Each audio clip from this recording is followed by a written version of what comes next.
আপনারা দেখছেন FOB news. FOB news মানে আপোষহীন স্বচ্ছতা। এফওবি নিউজ চ্যানেলের মধ্যে দিয়ে বর্ধমান সদর পেয়ারা নিউট্রিশন ওয়েলফেয়ার সোসাইটি এই দীপাবলিকে কেন্দ্র করে একটি অনুষ্ঠান করতে চলেছি। সেটি হচ্ছে দীপাবলির সময় দেখা যায় যে শব্দবাজির দাপট। আগামী দীপাবলিকে সামনে রেখে শব্দবাজি ও ডিজে বক্স ব্যবহার না করার অনুরোধ নিয়ে পথে নেমেছে বর্ধমানের অন্যতম স্বেচ্ছাসেবী সংগঠন বর্ধমান সদর প্যারা nutrition welfare society.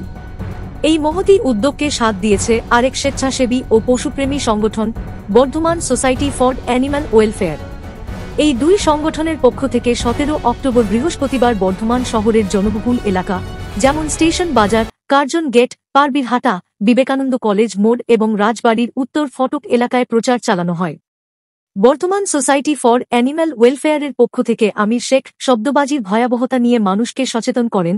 Animal welfare এর সম্পাদিকা রিনা দা মানুষকে মানবিক হবার কথা বলেন এবং পশু পাখিদের উপর অত্যাচার না করার কথা বলেন। বর্ধমান সদর প্যারা নিউট্রিশন এর পক্ষ থেকে সম্পাদক প্রলয় মজুমদার 4টে প এর বিশেষত্ব ব্যাখ্যা করেন। তিনি জানান 4টে প হল প্রচার, প্রশাসন, প্রেম এবং পৃথিবী। প্রচার, প্রশাসন এবং প্রেম ঠিক থাকলেই পৃথিবী ঠিক থাকবে, আর পৃথিবী ঠিক থাকলে সকল জীবকুল সুস্থ থাকবে। আমি প্রথমেই সকল দর্শক এবং শ্রোতা বন্ধুদেরকে বলি, এফওবি নিউজ চ্যানেলের মধ্যে দিয়ে বর্ধমান সদর পেয়ারা নিউট্রিশন ওয়েলফেয়ার সোসাইটি সকলকে জানায় আসন্ন দীপাবলির প্রীতি ও শুভেচ্ছা। সকলে ভালো থাকবেন, সকলের মঙ্গল হোক। আজকে আমরা মূলত এই দীপাবলিকে কেন্দ্র করে একটি অনুষ্ঠান করতে চলেছি। সেটি হচ্ছে দীপাবলির সময় দেখা যায় যে শব্দবাজির দাপট, যেটা প্রত্যেক বছরই আমরা দেখি, এবং সেই আওয়াজে পুরো কান ফাটানো আওয়াজ। এতে মানুষের সমস্যা তো বটেই, যারা বয়স্ক মানুষ আছেন তাদের সমস্যা, হার্টের রোগী যারা আছেন তারা ভীষণ রকম সংকটময় পরিস্থিতিতে পড়ে যান। এছাড়াও গাছের ডালে থাকা পাখিরা এবং পথ পশু যারা আছে তারাও কিন্তু এই আওয়াজে ভীষণ রকম বিব্রত বোধ করে এবং তাদেরও প্রাণান্তকর দশা হয়। তো আজকে এই পৃথিবীর সমগ্র জীবজগতের জন্য মানুষের কাছে সচেতনতার বার্তা দিয়ে একটা আবেদন রাখা হবে, যাতে কেউ যেন এরকম ভাবে অকাতরে শব্দবাজি না ফাটান, এবং দীপাবলিকে কেন্দ্র করে এবং কালী মায়ের বিসর্জনকে কেন্দ্র করে ডিজে তাণ্ডব যেগুলো, সেগুলি অবিলম্বে বন্ধ হওয়া দরকার। অ্যাটলিস্ট নিয়ন্ত্রণ তো ভীষণ রকম দরকার। তাতে কি হয়, মানুষ সহ পশু পাখি অন্যান্য জীবজন্তু সকলেই এই শব্দ তাণ্ডবের হাত থেকে, এই শব্দ অসুরের হাত থেকে খানিকটা স্বস্তি পায়।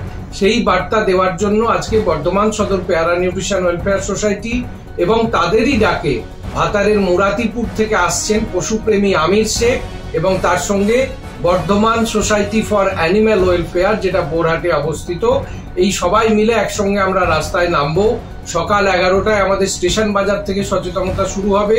তারপর ধীরে ধীরে আমরা কার্জন গেট, পারবীরহাটা হয়ে বিবেকানন্দ কলেজ মোড় হয়ে একেবারে রাজবাড়ি উত্তর ফটক, যেখানে আমাদের মোটামুটি আমরা বলতে পারি ওমেন্স কলেজ তো রয়েছে এবং ওই পথে রাজ কলেজেরও বহু মানুষ যাতায়াত করে। তাহলে এই যে ছাত্রছাত্রী যারা আগামী ভবিষ্যৎ, তাদের কাছেও পথ চলতি সাধারণ মানুষের সাথে সাথে এই ছাত্রছাত্রীদের কাছেও বার্তাটা পৌঁছে দেওয়া হবে।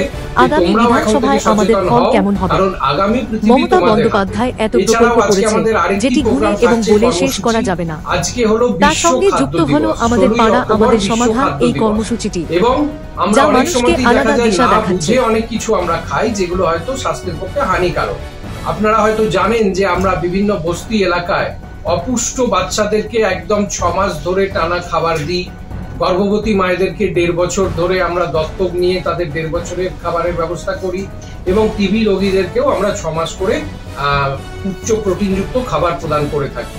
তো কোন খাবার কোন বয়সে কোন রোগে খাওয়া উচিত, এইটা আমাদের ভীষণ জানা দরকার।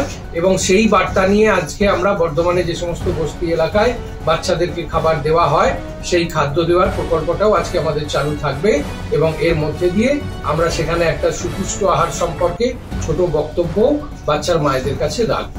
আপনার নাম পরিচয়? আমার নাম প্রলয় মজুমদার, আমি বর্ধমান সদর পেয়ারা নিউট্রিশন ওয়েলফেয়ার সোসাইটির সম্পাদক।